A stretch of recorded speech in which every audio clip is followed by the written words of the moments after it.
नमस्कार। आप देख रहे हैं बिस्तक का खास शो। और क्योंकि एक इम्पॉर्टेंट इवेंट है, टाटा टेक की लिस्टिंग हुई और वो बहुत ही जबरदस्त लिस्टिंग हुई है, तो उसके ऊपर आपको अपडेट देना जरूरी है, इसलिए खास शो आपके लिए।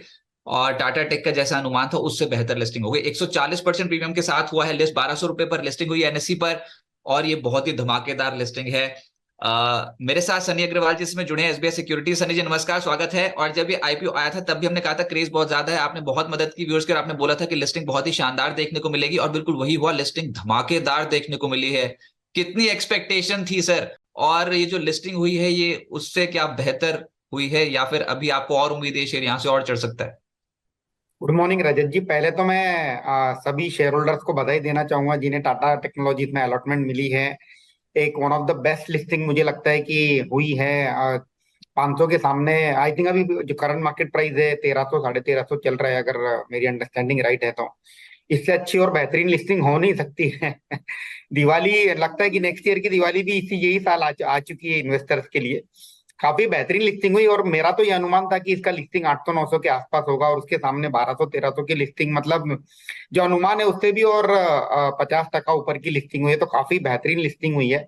और अब यहाँ से रणनीति क्या होना चाहिए? ऑब्वियसली दो रणनीति हो सकती है कि अगर आप वाकई में लॉन्ग टर्म इन्वेस्टर हैं और सिंस अलॉटमेंट एक एक लॉट का ही हुआ है, 15,000 रुपए का ही अलॉटमेंट हुआ है, तो इसे भूल जाइए। ऑब्वियसली टाटा की सभी ग्रुप कंपनी ने, स्पेशली आईटी कंपनी ने काफी बेहतरीन रिटर्न दिए हैं, तो बने रहिए। और अगर आप लिस्टिंग गेन एंजॉय करना चाहते हैं तो प्रॉफिट बुक करके आज का दिन एंजॉय कीजिए। डेफिनेटली मूवीज वगैरह देखिए, फिर कल के दिन फ्रेश पोजीशन बनाएंगे। लेकिन सर ऐसा क्या क्रेज हो गया, ऐसे क्या फंडामेंटल्स टाटा टेक के हैं और इतना जबरदस्त रिस्पॉन्स? लेकिन जो हम डेटा चेक कर पा रहे हैं उसमें ये 9वीं सबसे बेहतर लिस्टिंग हुई है इतिहास में। अभी जब ये 500 रुपए का इश्यू प्राइस था तो मेरे ख्याल से 35 गुना पी मल्टीपल पे ट्रेड करता था। अब क्या 70 75 गुना पी मल्टीपल पे टाटा टेक, या उससे भी ज्यादा इस समय कोट कर रहा है? या डेफिनेटली कहीं ना कहीं जो वैल्यूएशन है, जिस तरह से जब आईपीओ आया था 500 रुपए में, तो कहीं ना कहीं कंपनी ने एक बहुत अट्रैक्टिव वैल्यूएशन पे आईपीओ प्राइस किया था। इसके जो पीयर थे, केपीआईटी और बाकी के जो प्लेयर थे, वो तकरीबन 80 से 100 के प्राइस वर्निंग मल्टीपल पे चल रहे थे। और इन्होंने अपना जो इश्यू है बहुत रीजनेबल वैल्यूएशन पे प्राइस किया था, और उसी के चलते एक काफी बेहतरीन रिस्पॉन्स भी मिला और एक डिसेंट लिस्टिंग भी एक्सपेक्टेड थी ये इशू से। अब जब ये प्राइस मुझे लगता है कि जब ओपन हुआ है 1200 1300 के आसपास, तो मुझे लगता है कि जो बाकी के जो इसके पीयर थे उसके आसपास के वैल्यूएशन पे लिस्ट हुआ है। और अब मुझे लगता है कि थोड़ा शायद अब ये थोड़ा समय, ये जो रेंज है 1200 1300, ये अब कंसोलिडेट करेगा कुछ समय। यहाँ पर वैल्यूएशन ऑफ फुल्ली प्राइस्ड इन है। आगे जाके जो बिजनेस ग्रोथ है वो इंपॉर्टेंट रहेगी। और कुछ दिन पहले एक न्यूज भी आ रही थी कि इनका एक जो बड़ा क्लाइंट है विनफास्ट करके, उसमें कोई दिक्कतें आ रही है वो क्लाइंट को लेकर के। उसके ऊपर में भी अब जब लिस्टिंग हो चुकी तो मैनेजमेंट अब खुल करके सामने आएगी, अपना गाइडेंस देगी कि अगले 2 से 3 साल में कंपनी की ग्रोथ क्या हो सकती है। हमें सबको पता है कि आईपीओ के दौरान सेबी रेगुलेशन के हिसाब से मैनेजमेंट को गाइडेंस देने की मनाही होती है। और अब लिस्टिंग हो चुकी है तो डेफिनेटली आप जैसे मीडिया चैनल से मैनेजमेंट को इन्वाइट करके आप कुछ क्वेश्चन तो पूछोगे ही कि अगले 2 से 3 साल में कंपनी की क्या ग्रोथ ट्राजेक्टरी है। और एक बार उस पर क्लैरिटी मिलेगी, फिर यहाँ से शेयर प्राइस उसके अकॉर्डिंगली चलेगा। राइट, लेकिन मेरा सवाल यह था कि कंपनी के हाथ तो कुछ आया नहीं। ये जो 3040 करोड़ रुपए का जो इश्यू साइज था, इसमें कंपनी को कुछ मिला नहीं, पूरा का पूरा ओएफएस था। हाँ, तो अभी फिलहाल एक तो क्या जरूरत आन पड़ी थी इस आईपीओ को लाने की, और दूसरा ये कि अब आने वाले समय के लिए क्या आपको लगता है कि जो चुनौतियां हैं इस समय आईटी सेक्टर के सामने, टाटा टेक्नोलॉजीज उसको उससे निपट लेगी? मिड कैप शेयर्स में अच्छी खरीदारी हो रही है आईटी स्पेस में, लार्ज कैप्स उतना परफॉर्म नहीं कर रहे हैं, इन्फोसिस टीसीएस अभी परफॉर्म नहीं कर रहे हैं, लेकिन इसका जो कॉम्पिटिटर है टाटा टेक्नोलॉजीज का, उसका शेयर बहुत तेज चला। टाटा एलेक्सी, केपीआईटी टेक, ये सब जो शेयर्स हैं ये फोकस में है। या डेफिनेटली जिस तरह से जो अगर हम देखें ओवरऑल आईटी सेक्टर तो डेफिनेटली ट्रबल में है ही।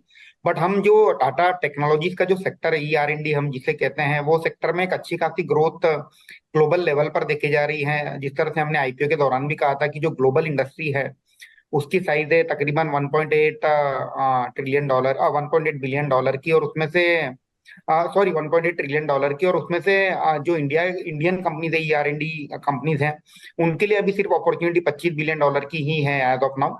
और वो जो इंडियन कंपनीज की जो ओवरऑल सेक्टर की जो ग्रोथ है 16 से 17% की चल रही है, तो वो एक बोलते हैं ना कि एक विद इन सेक्टर कोई एक आउटलायर होता है, एक आउट परफॉर्मिंग सब सेक्टर होता है। तो एक आईटी सेक्टर में ईआर&डी एक सेक्टर है जिसमें एक काफी अच्छी ग्रोथ देखी जा रही है। और इसका एक मुख्य कारण यही है कि जितने भी जो इसके जो एंड कंज्यूमिंग सेक्टर है, जैसे ऑटो हो गए, हेल्थ केयर हो गए, इनमें कहीं ना कहीं एक टेक्नोलॉजिकल रिवॉल्यूशन चल रहा है। अगर हम ऑटो की बात करें तो शिफ्ट हो रहा है आईसी इंजन से इलेक्ट्रिक व्हीकल की, और हाइड्रोजन फ्यूल हाइड्रोजन की ओर शिफ्ट हो रहा है। वैसे ही एडवांसमेंट चल रहा है मेडिकल इक्विपमेंट में, डिजिटल साइड में काफी शिफ्ट हो रहा है। तो जब जब भी एक टेक्नोलॉजी चेंज होता है, डेफिनेटली जो कंपनीज में जो कंपनीज की उसकी मास्टरी होती है, वो जो उनके क्लाइंट्स होते हैं उनको एंड टू एंड जो प्रोडक्ट लाइफ साइकिल होता है उसमें असिस्ट करते हैं, right from conceptualisation design to the launching of the product. तो एक लंबा साइकिल होता है, 3 से 5 साल का साइकिल होता है हर प्रोडक्ट का। और उसी का एडवांटेज जितनी भी ये ईआर&डी कंपनीज है, वो टाटा टेक्नोलॉजीज क्यों ना हो, एलटीटीएस क्यों ना हो, टाटा ईएलएक्सी क्यों ना हो, या केपीआईटी क्यों ना हो, और इसी के चलते हम देख रहे हैं कि इसमें सेक्टर से हटके एक बेहतरीन ग्रोथ देखी जा रही है।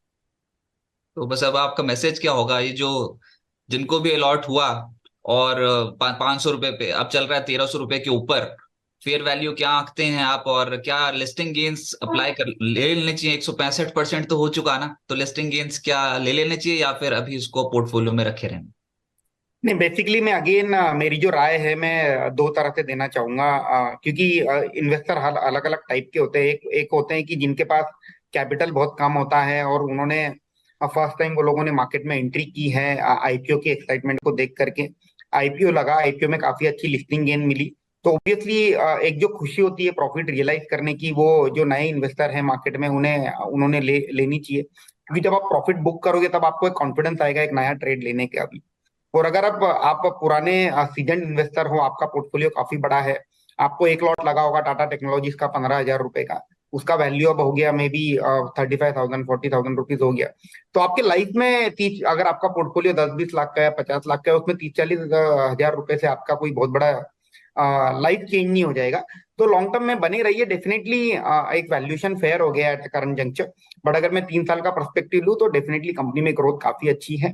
और अब आगे जैसे आगे आगे जा करके अगले कुछ दिनों में जब मैनेजमेंट से की कमेंट्री आएगी, उसको लेकर के फिर से आप अपने एक बार अपना व्यू रिव्यू करेंगे।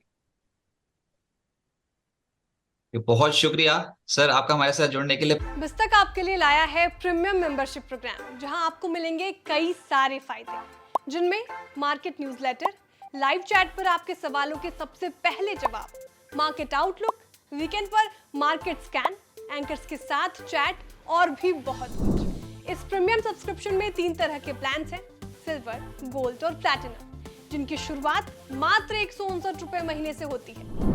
इससे जुड़ना भी बेहद आसान है। बिस्तक के YouTube चैनल पर जाएं, ज्वाइन बटन पर क्लिक करें और अपना प्लान सिलेक्ट करें। बस बन गए आप हमारे प्रीमियम मेंबर।